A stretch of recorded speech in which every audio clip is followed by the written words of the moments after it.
The millionaire CEO stopped for coffee, and saw three little girls sharing one muffin with birthday hats on their heads. He didn't know why, but something in his chest cracked open. Jason Carter never intended to stop at that cafe. His mornings were usually defined by perfectly timed routines, chauffeur drives, and coffee prepared by his assistant exactly the way he liked it, strong, hot, with a splash of almond milk. But that morning, something broke the pattern. His driver was stuck in traffic, his assistant was late responding, and Jason found himself walking a few city blocks on foot, something he hadn't done in years. The cafe was modest, nothing special, tucked between a laundromat and a bookstore. It wasn't the kind of place he'd normally choose, but he needed caffeine and it was open. He stepped inside, already mentally sorting through a list of emails and meetings, barely registering the warm scent of cinnamon and coffee beans that greeted him. As he waited in line, tapping his phone impatiently, a burst of giggles pulled his attention away. At a table in the corner, three little girls sat wearing colorful paper birthday hats. They were identical, clearly triplets, with dark brown hair tied back into matching ponytails and bright blue eyes that seemed to light up even the quiet corners of the cafe. On their table sat a single blueberry muffin, cut neatly into 3 equal parts. A half-empty bottle of water stood beside it, and one of the girls carefully placed a plastic straw into a cup with great ceremony. Jason blinked. There was something oddly magnetic about them, something that pulled his attention even when his mind tried to refocus. Then he heard the waitress's voice, gentle but apologetic. "I'm sorry, girls, but unless you have a few more dollars, I can't bring out the cake. Maybe next time, okay?" The girls smiled up at her, not arguing, not upset. One of them leaned forward and said, almost cheerfully, "That's okay. We'll blow out invisible candles. We're really good at pretending." Jason's heart gave a strange twist, like someone had taken a fist to his chest and squeezed. He didn't usually get involved in strangers' lives. He was known for his discipline, his cold logic, and his refusal to entertain emotional distractions. But his feet were already moving before he could think it through. He approached their table, and all three girls turned toward him with identical curious expressions. "Excuse me," he said, his voice softer than he intended, "is it your birthday today?" One of the girls nodded enthusiastically. "It's all our birthday. We're 7. We're triplets." Another added proudly, "We're best friends too." The third just smiled, eyes wide, clearly waiting to see what would happen next. Jason smiled, unsure why his throat felt tight. "Would it be alright if I bought you a real cake?" he asked. The girls looked at one another, then at him. One whispered, "Are you someone famous?" He chuckled, caught off guard. "Not really. Just someone who was late for something important." He turned to the waitress, who had been standing nearby in silence. "Bring them whatever cake you have. The biggest one." She nodded, eyes wide. As the girls clapped and began excitedly rearranging napkins for their real celebration, Jason sat down at the table, completely forgetting his schedule, his coffee, and the emails buzzing in his pocket. Something about them, their joy in the face of so little, their quiet resilience, hit something in him he hadn't felt in years. And as he listened to them talk about school, their mom, and the songs they'd practiced for their birthday, he had no idea that this small act of kindness was about to open a door to a past he never knew existed. The cake arrived 15 minutes later, towering with layers of chocolate and whipped cream, adorned with rainbow sprinkles and exactly 7 candles, as if the universe had known the number all along. The girls gasped in unison, their hands covering their mouths, eyes wide with delight and disbelief. Jason watched them closely, taking in every movement, the way one of them reached out timidly to touch the cake as if it might disappear, the way another bounced slightly in her seat trying to contain the excitement that practically shimmered off her skin. The third girl, quieter than the rest, turned to Jason with a look so genuine it made him forget everything else. "Thank you," she said softly, her voice almost trembling. "This is the best birthday ever."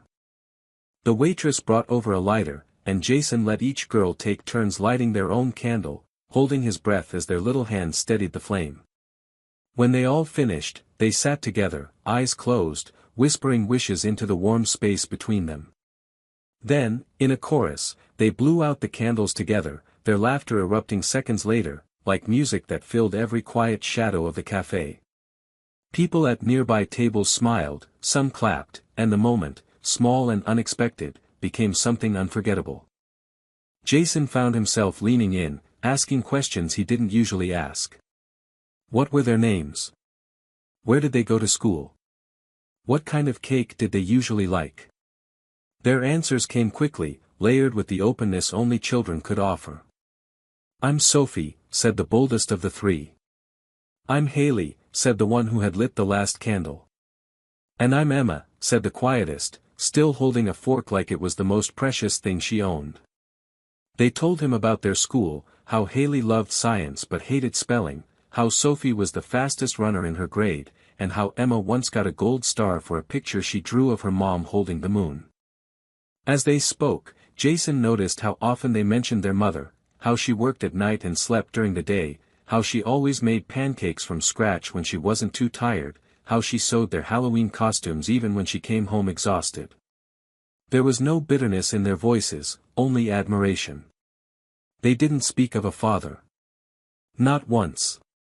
And Jason didn't ask.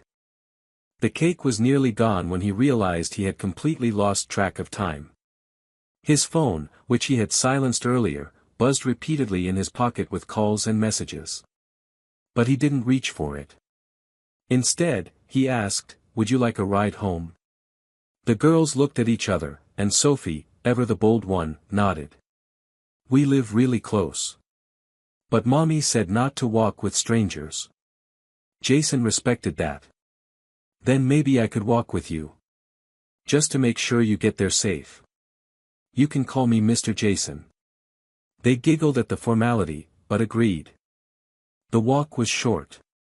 They chatted the whole way, about their favorite cartoons, about a stray cat that sometimes waited by their door, about the birthday card they had drawn for their mom but hadn't given her yet because they couldn't find an envelope.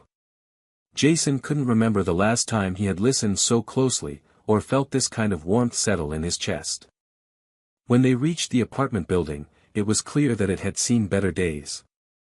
The paint was peeling in spots, and one of the hallway lights was flickering. The girls didn't seem to notice.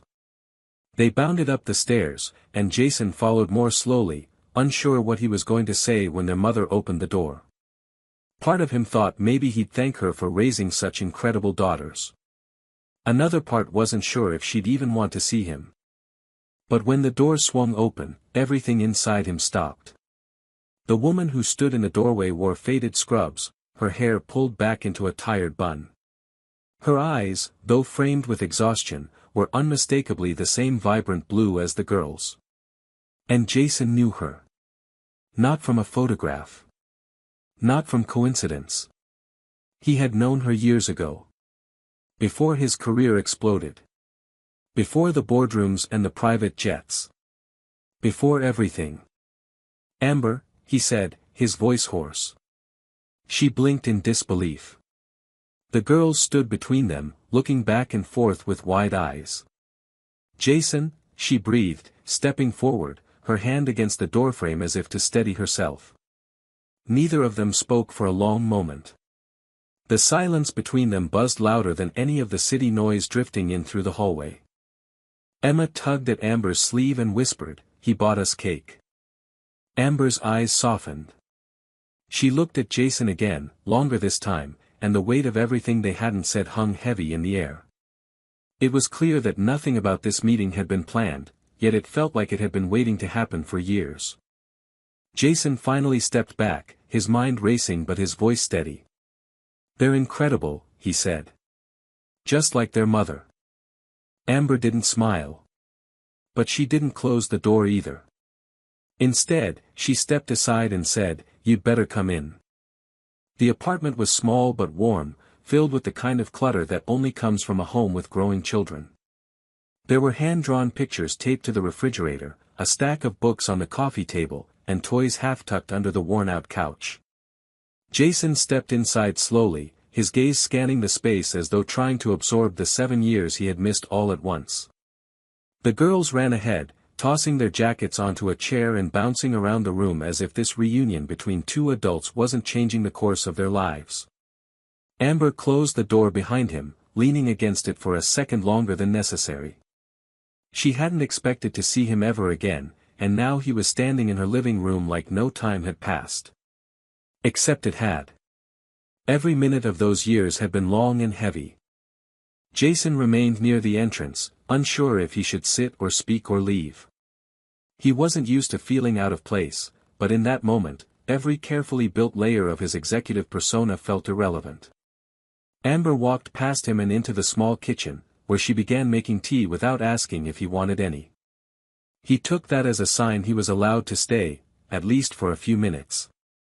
The girls settled on the couch with a coloring book, whispering excitedly to each other while glancing over at him. He watched them, still stunned by how much they looked like her, and, as he realized now, like him. Amber finally returned with 2 mugs and handed him one without a word. She sat across from him in an old armchair, legs tucked underneath her. Her scrubs looked a size too big, her hair had loose strands falling into her face, and there were dark circles beneath her eyes. But she was still the same woman he had once fallen for. Not glamorous. Not flashy. But strong in a quiet, steady way that had drawn him in before and now pulled at something he hadn't let himself feel in years. He took a sip of the tea before speaking. "I didn't know," he said simply. Amber looked down at her hands. "I know." There was a pause between them, filled with all the things neither knew how to say. "Why didn't you tell me?" Jason asked finally, his voice calm but aching. She didn't look up. "I was going to," she said. "But then. I didn't. I got scared. You had just started your new company, everything was moving fast for you. And I didn't want to be the one to complicate your life." He blinked, struggling to understand. "Amber, they're my children. You had every right to tell me." "I know," she said again, her voice lower now.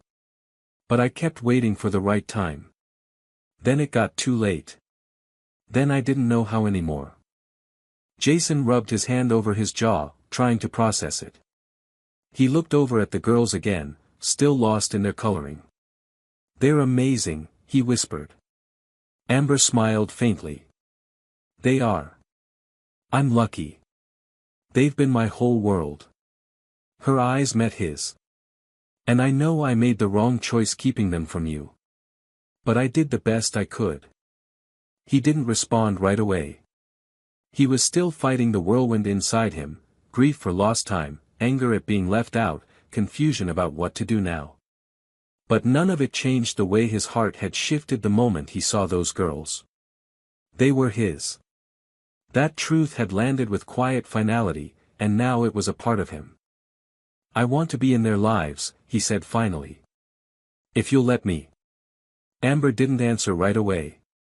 Instead, she watched him for a long moment. "That's not a decision I can make alone," she said. "You'll have to earn their trust. They've never had a father figure. I've worked hard to protect their hearts." Jason nodded. "Then I'll earn it. However long it takes." She looked down at her tea, then back at him. "You've got a long road ahead, Jason. This isn't a weekend visit situation. They'll have questions. And you'll have to be patient." He met her eyes.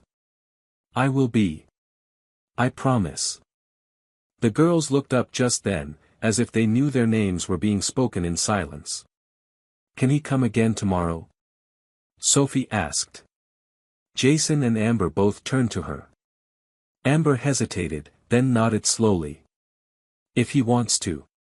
Jason smiled, his voice firm. "I do." And just like that, something fragile but real began to form in the room between them, not forgiveness, not yet. But the beginning of something honest, and maybe even something whole.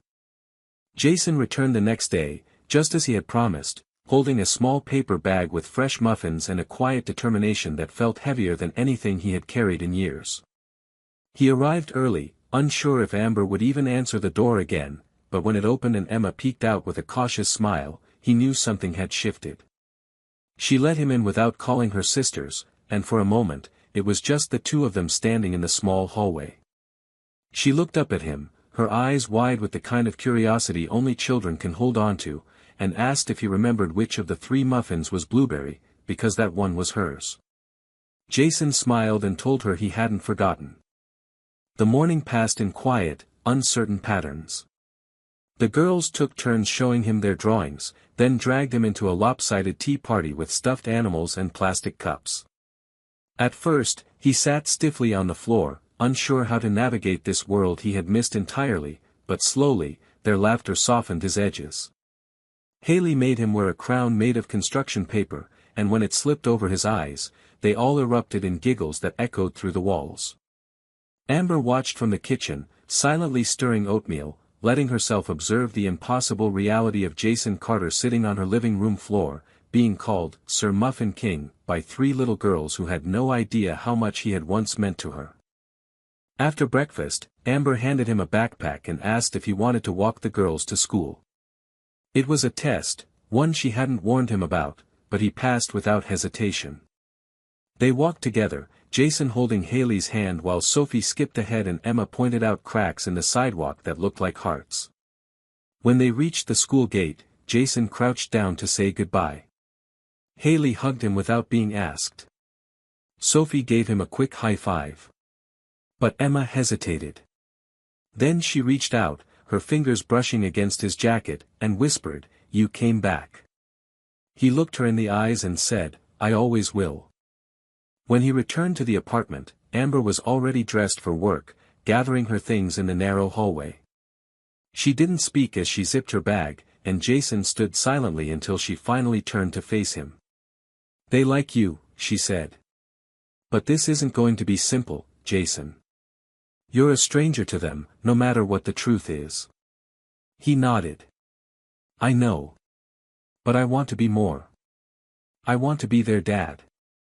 Amber leaned against the doorframe, tiredness pulling at her features. "You can't just step in and fix everything. They don't need fixing.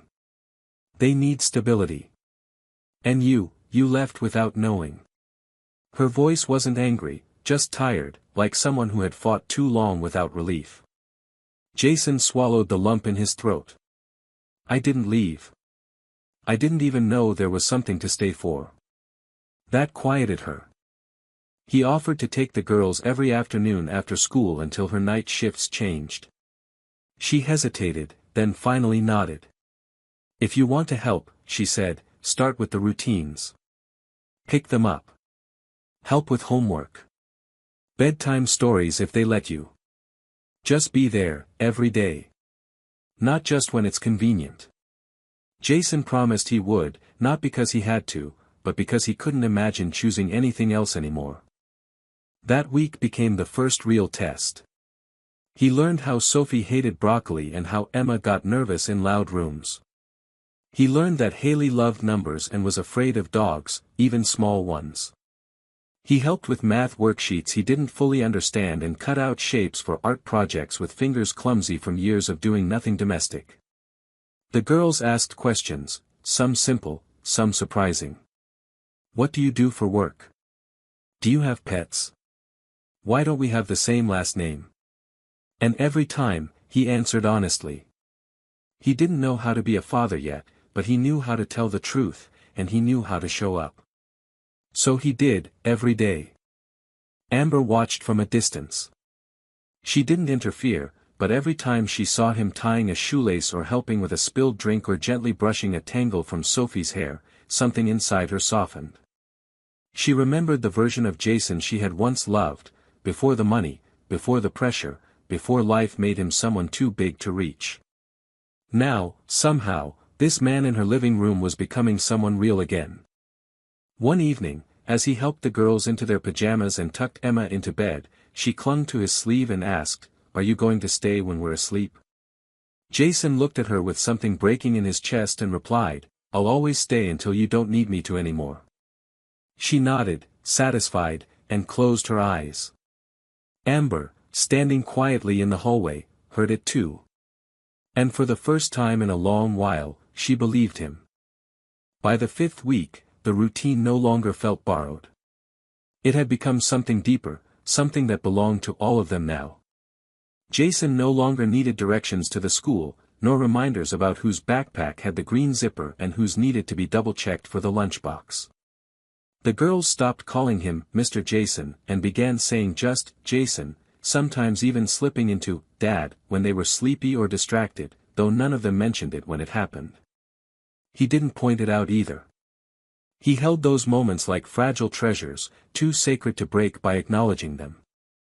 Each afternoon, he picked them up from school, their hands instantly reaching for his as they ran down the sidewalk with stories tumbling out of their mouths like an avalanche. He listened to all of it, the arguments over crayons, the spelling tests, the playground drama, and remembered a version of himself that once lived only for quarterly earnings reports and acquisition deals. This was messier, slower, more unpredictable. But it made sense in a way nothing else ever had. After school, they would stop for a snack, usually something simple like pretzels or apples, which Jason had learned to slice the right way, and then walk home where homework, dancing, and storytelling blurred together in a rhythm that only children could invent. Amber's shifts remained exhausting, but she had started coming home earlier when she could, entering the apartment to the smell of dinner and the sound of laughter. Sometimes she joined them, sometimes she watched from the doorway, too overwhelmed by the sight of what her life had become to speak. She had built everything with her bare hands and exhausted heart for 7 years, and now, without asking, someone was offering to hold part of that weight. One Thursday night, after the girls had gone to bed, Amber found Jason on the couch reading through a children's book he didn't fully understand. He was trying to memorize the characters' names so he wouldn't get them mixed up again. She sat down beside him and said, "You're really trying." He nodded, not looking up. "They deserve it. You do too." She studied him for a moment, then asked the question she'd been holding for days. "Why are you really here, Jason? Is it guilt? Is it obligation?" He closed the book, finally looking at her. It started with shock. Then guilt. But now, it's just love. "I love them. And I missed you." The word surprised both of them in their honesty. Amber looked away, caught between emotion and fear. "This isn't something you can walk away from, Jason. They'll break if you do." "I will too." "I'm not leaving," he said quietly. "Not now. Not ever again." The next day, Jason received an unexpected call at work. It was the school. Emma had gotten into a fight with another student. She had pushed a boy who made fun of her during reading time. Jason dropped everything and arrived at the school faster than he thought possible. When he got to the principal's office, Emma was sitting in a chair too big for her, swinging her legs and holding back tears. Jason crouched down in front of her and asked what happened. She looked up at him and whispered, "He said I didn't have a dad. I told him I do." And then he laughed. Jason felt something burn behind his eyes. He took her hand and looked at the principal, who had already softened. She stood up for herself. "We'll talk at home, but, thank you for calling me." On the way home, Jason didn't scold her. He told her how proud he was that she spoke up. He explained why pushing wasn't the right way, but also that being brave sometimes means telling the truth even when no one believes you. That night, Amber watched them from the kitchen, Emma curled against Jason's side, holding a blanket and listening to him read the story she had picked out herself. It wasn't lost on her how fast things had changed. Or how natural it all looked. When Emma fell asleep, Jason gently lifted her and carried her to her room. Amber followed him down the hall, pausing as he tucked the blanket beneath her chin and kissed her forehead. When they stepped out of the room, Amber didn't speak. She simply took Jason's hand and led him back to the living room. They sat together in silence, no longer needing explanations. The unspoken was enough. What had started as a chance encounter with 3 little girls and a birthday muffin had slowly unraveled every wall she had built. And despite everything, she wasn't scared of the unraveling anymore. She was starting to hope. Jason had always believed in structure. His world was built on precision, meetings scheduled down to the minute, outcomes measured in margins, every move calculated like a game of chess. But life with 3 7-year-old girls had taught him that chaos could be a kind of rhythm too, and that love didn't care much for structure. By the 6th week, he wasn't just visiting their lives. He was woven into them. The girls began drawing pictures with 4 people instead of 3, and every time he saw his likeness sketched in crayon, with 2 big ears or stick arms holding a coffee cup, something inside him softened. His name was no longer an afterthought. It was at the center of their stories now. He had started keeping a drawer in Amber's kitchen filled with snacks he learned the girls liked, organized not by brand but by preference. He knew Haley hated pretzels unless they were shaped like animals, that Emma loved apples but only if he peeled them, and that Sophie insisted every sandwich be cut diagonally, not straight down the middle. He didn't forget. He never missed a detail. And the girls noticed. Trust was no longer something he was reaching for, it was slowly being handed to him, piece by fragile piece. Amber, too, had shifted. She no longer kept her guard raised like armor. She let herself breathe when he was around, sometimes even laughing at his clumsy attempts to fix the leaky faucet or his inability to braid hair correctly. One night, after all 3 girls fell asleep during a movie on the couch, Jason quietly carried them one by one to their beds. Amber followed him down the hallway and paused at Emma's door. When he gently pulled the blanket over her, Amber reached out and touched his arm.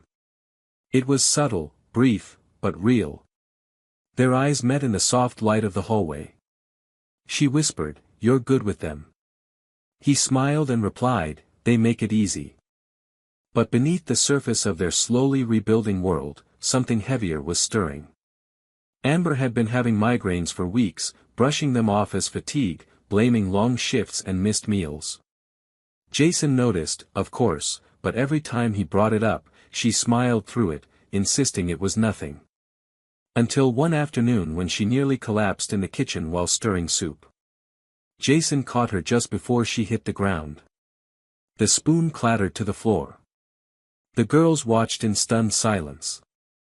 He took her to the hospital immediately, heart racing, arms tight around her even as she protested weakly. The waiting room was cold and too white, and Jason sat there with all 3 girls clinging to him, their small bodies curled into his sides. He didn't know what to say, only that he couldn't lose her, not again, not like this. The hours stretched endlessly until a doctor finally emerged, explaining that it was exhaustion, severe dehydration, and stress, but thankfully, nothing more serious. She would recover with rest. Jason let out a breath he hadn't realized he was holding.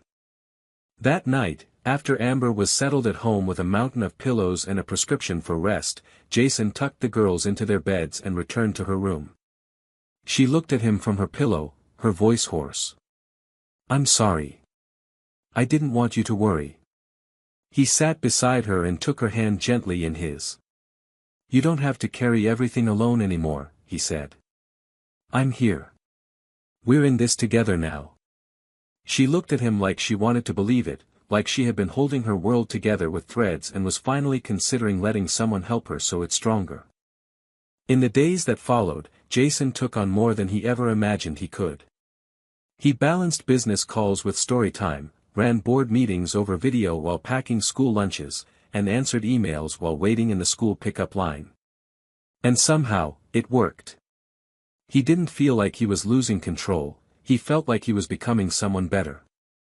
Late one evening, Amber watched him from the doorway as he braided Sophie's hair and helped Haley tape stars to her science project. She whispered more to herself than to him, "I never imagined this for us. I thought I'd always do it alone." Jason turned, not with a speech but with a quiet promise in his eyes. "You're not alone anymore."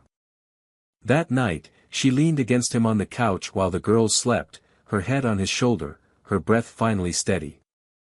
And for the first time in years, the silence between them wasn't filled with questions. It was filled with peace. Spring crept in slowly that year, like it was afraid to make promises too soon. The mornings were still cold, but flowers began to bloom along the sidewalks, and the light that filtered through the apartment windows in the late afternoon had turned warmer, softer. Jason had begun arriving earlier and staying later. He didn't just pick the girls up from school, he stayed through dinner, bath time, and often long after bedtime stories had been whispered and lights had been dimmed. Amber stopped waiting for him to leave. He became part of the evening in a way that felt natural, like he had always belonged there. One Thursday evening, as Jason sat on the couch helping Haley cut paper stars for her school project, Sophie appeared in the hallway holding a drawing behind her back. "Close your eyes," she said, bouncing on her feet. Jason played along, and when he opened them, she handed him the picture. It was a crayon portrait of 4 stick figures standing in front of a house, each one labeled, Mom, me, Sophie, Emma, and finally, Dad. The word caught in his throat. He looked at Amber, who stood by the kitchen counter pretending to wipe it down even though it was already clean. She didn't say anything, but she didn't look away either. Jason looked back at Sophie and asked, "You drew this?" She nodded. "That's our family." He pulled her into his arms and held her for longer than she expected. Her small arms wrapped around his neck without hesitation. It wasn't long after that when the girls began asking if he would ever move in. They asked it with the innocence of children who hadn't yet learned that adults hesitate with their hearts.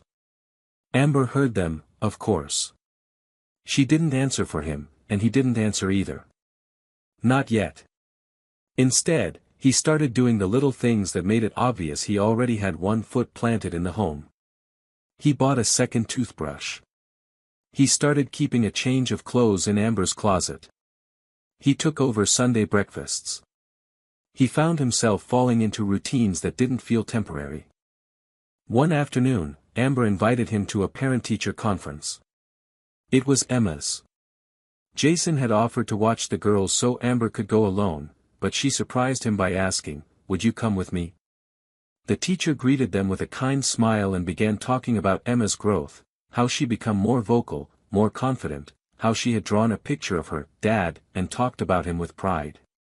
Jason felt the words settle heavily in his chest. Afterward, Amber and he walked back in silence. When they reached the apartment, she turned to him and said, "I didn't expect this."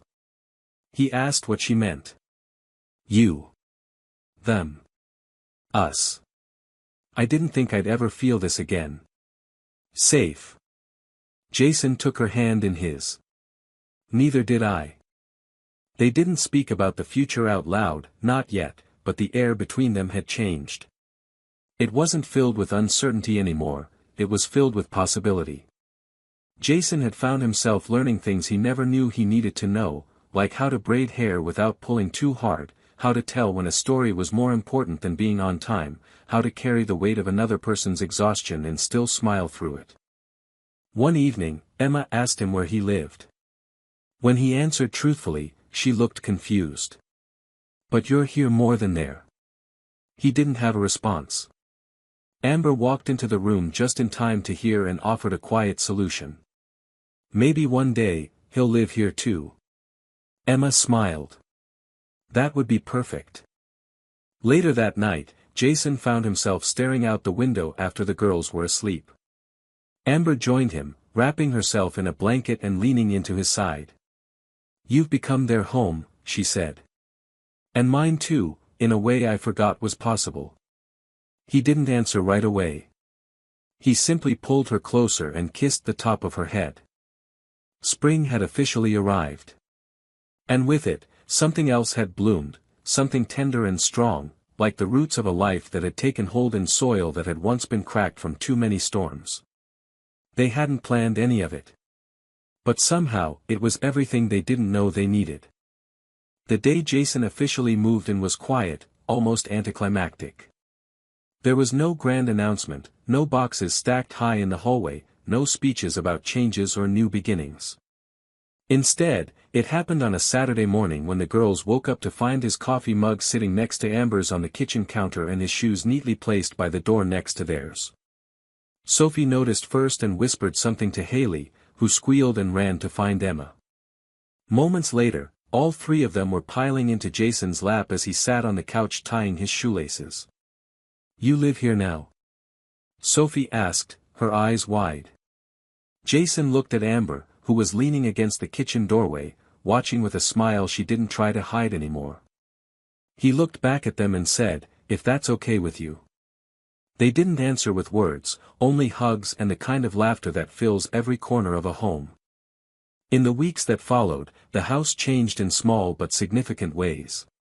Jason took over the Sunday grocery runs, making sure to buy all the right snacks even when he had to text Amber 3 times from the store to confirm which cereal Emma liked and which one Sophie thought was too crunchy. He helped with school drop-offs and began to know the names of the other parents. The teachers waved to him. The girls called him for help with science fair projects, for advice on how to fix broken shoelaces, and to read just one more story before bed. He never said no. Not once. Amber returned to a day schedule and finally started sleeping full nights again. With Jason there, the evenings weren't just easier, they were lighter. They cooked dinner together, fell into routines that felt like rituals, and laughed more than either of them ever had in their separate lives. Every once in a while, Amber would catch Jason staring at the girls when they weren't looking, his expression filled with wonder, like he still couldn't believe they were his. Sometimes she caught herself doing the same. One afternoon, Emma brought home a permission slip for a school event. There was a small section labeled "Emergency Contact," and beneath that, another line that asked for parent/guardian name. Without hesitating, she wrote Jason Carter in neat, careful letters. When Amber saw it later that evening, she didn't say anything. She just smiled, folded the paper, and tucked it into her purse. A month later, the girls' school hosted a spring concert. They had been rehearsing for weeks, whispering about their song choices, designing matching headbands with glitter and ribbons. Jason sat in the front row beside Amber, holding her hand tightly while the girls climbed onto the small stage in their coordinated outfits. When the music started, they didn't sing right away. Instead, Sophie stepped up to the microphone and said, "We want to dedicate this song to someone really special. He's new in our family, but he already makes it feel like the best one in the world." Then they sang. It wasn't perfectly in tune, and they forgot some of the words, but it was perfect. After the show, as they all walked home together under a soft pink sky, Amber leaned her head against Jason's shoulder and whispered, "I'm glad you stopped for coffee that day." He kissed her forehead and said, "So am I." At home, they tucked the girls into bed, each one asking if he would still be there in the morning. He answered the same way he always did now, without hesitation. Always. Later that night, Amber sat with him on the couch, her legs tucked beneath her, a quiet smile on her face. "Do you regret anything?" she asked. Jason looked at her for a long time before answering. "Only the time I lost. But not this. Not now." She reached for his hand, intertwining her fingers with his. The house was silent except for the occasional sound of the girls turning in their beds. It wasn't the life either of them had imagined. It was better. Because it was real, earned, and built out of love that had survived distance, fear, and the unexpected. In the soft hum of their shared silence, surrounded by the warmth of a family they never planned for, they understood something neither had dared hope for: this wasn't a second chance. It was the only chance that had ever mattered. I believe the ending of this story is the kind that lingers in your heart long after the last words are read. It's not about a perfect resolution or a fairy tale finale, it's about healing, redemption, and the quiet power of showing up when it matters most. Jason didn't just find his daughters, he found a version of himself he never thought existed. Amber didn't just forgive, she allowed love to return in a way that felt earned. And the girls, who started the story with a shared muffin and invisible candles, ended it surrounded by a family that finally felt whole. That kind of ending isn't just happy, it's deserved. And that makes it beautiful.